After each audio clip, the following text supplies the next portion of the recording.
మహాకుంభమేళాలో మౌని అమావాస్య సందర్భంగా అపశృతి చోటు చేసుకుంది. లక్షలాది మంది భక్తులు పుణ్య స్నానాలు ఆచరించేందుకు ప్రయాగ్రాజ్లోని త్రివేణి సంగమం వద్దకు భారీ సంఖ్యలో తరలివచ్చారు. భక్తుల తాకిడికి బారికేడ్లు విరగడంతో తొక్కిసలాట జరిగింది. ఈ ఘటనలో పలువురు భక్తులకు తీవ్రంగా గాయాలయ్యాయి. గాయపడిన వారిలో మహిళలు, చిన్నారులు ఉన్నారు. వెంటనే స్పందించిన సిబ్బంది క్షతగాత్రులను అంబులెన్సుల్లో కుంభమేళా పరిసరాల్లో ఏర్పాటు చేసిన ప్రత్యేక ఆసుపత్రులకు తరలించారు. ఎంతమంది గాయపడ్డారో స్పష్టత లేదు.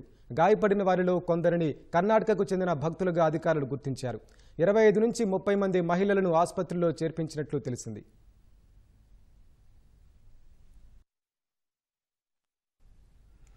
ప్రయాగ్రాజ్లో పరిస్థితిపై ప్రధాని నరేంద్ర మోదీ ఉత్తరప్రదేశ్ సీఎం యోగి ఆదిత్యనాథ్ను అడిగి తెలుసుకున్నారు. సహాయక చర్యలను వేగవంతం చేయాలని ఆదేశించారు.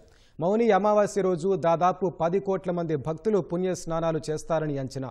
ఇందుకోసం యూపీ సర్కారు విస్తృత ఏర్పాట్లు చేసింది.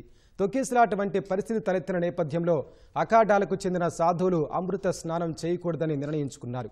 ఈ మేరకు భారతీయ అఖాడా పరిషత్ అధ్యక్షులు మహంత్ రవీంద్ర పూరి ప్రకటించారు.